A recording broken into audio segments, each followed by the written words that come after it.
সবাইকে good morning.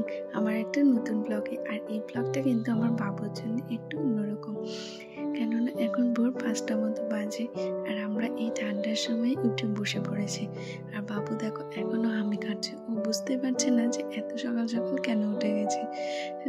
জানলা খুলতে দেখলাম বাইরে ঘুটঘুটে অন্ধকার, এত কুয়াশা আর কিছুই দেখা যাচ্ছে না, কিন্তু তাও এত সকালবেলা উঠেছি। সেটা কিন্তু কারণটা কি চলো তোমাদেরকে জানাই।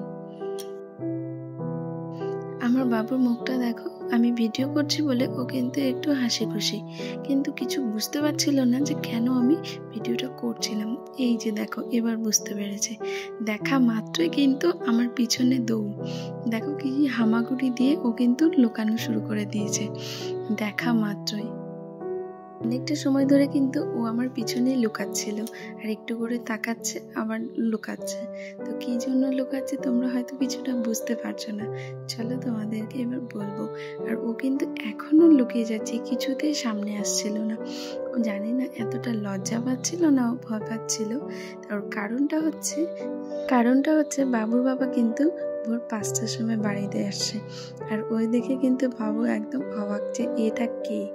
ও হয়তো অতটা বুঝতে পারছে না, কিন্তু একটু হলেও বুঝতে শিখছে, এখন 2 বছর তো প্রায় হলো।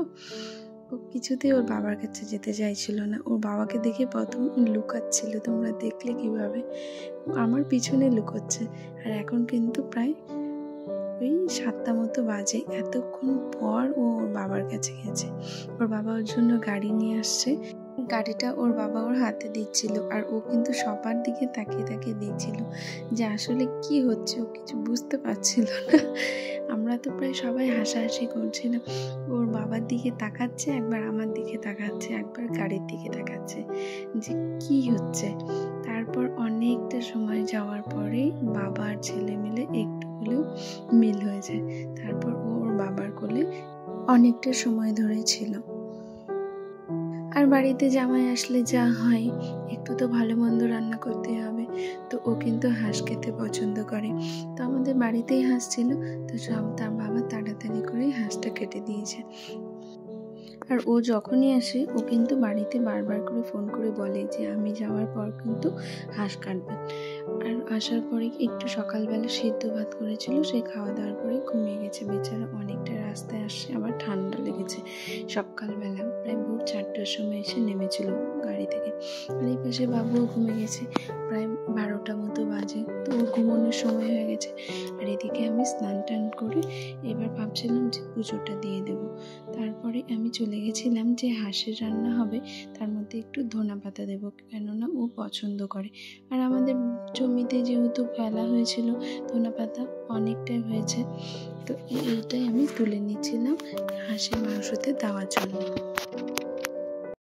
আর মারা সেদিন প্রায় 1000 টাকা দিয়ে একটা মিক্সি নিয়েছিল। তো 1000 টাকায় মিক্সি পাওয়া মানে, তো আমি তো ভেবে অবাক যে 1000 টাকার মতো মিক্সি পেয়েছো। জানি কোয়ালিটি ভালো হবে না, কিন্তু চলো দেখি কেমন হয়েছে। তো ভাইকে বললাম যে চল আজকে মিক্সিটার মধ্যে কিন্তু মশলাটা করব। আর বিকেলবেলা ওর বাবা চলে গেছিল মেলার মধ্যে, তো ওর জন্য নিয়ে এসছে এই বেলুনটা। আর এই গাড়িটা পেয়ে দেখো ও গাড়ির সঙ্গে খেলবে কি নিজে মাটির সঙ্গে খেলছিল। আর বেলুনটার মধ্যে কিন্তু লাইট লাগানো ছিল। বাড়িতে আমাদের খাওয়ার জন্য কিন্তু ও নিয়ে এসেছিল চাউমিন, যে আমরা ভাই বোন মিলে সবাই মিলে ভাগ করে খাবো। আর ওর বাবুর জন্য আরেকটা জিনিসও নিয়ে আসছিল, বন্দুক, যেটা দেখে আমার বাবু কিন্তু খুব খুশি হয়েছিল যে বন্দুকটা আওয়াজ হচ্ছিল। আর মেলায় গেলে জিলিপি না নিয়ে আসলে কিন্তু মেলার মজায় পাওয়া যায় না। তো মেলার থেকে ও কিন্তু জিলিপি নিয়ে এসেছিল। ও আমাকে বলেইনি যে ও হাঁসের মাংসের সঙ্গে খাওয়ার জন্য নান নিয়ে এসেছিল। তো ওকে পরে আমি গরম করে দিয়েছিলাম, প্রায় ঠান্ডা হয়ে গেছিল। আনার পরে অনেকটা সময় পর খেয়েছি আমরা, সেই জন্য। তো ওখান থেকে আমিও একটা নিয়ে নিয়েছিলাম। আর বাবাকে পেয়ে বাবুর অবস্থাটা দেখো, বাবু আর বাবা মিলে কিন্তু কার্টুন দেখতে বসে গেছে। তো আজকের মতো এইটুকু, সবাইকে টাটা, গুড নাইট।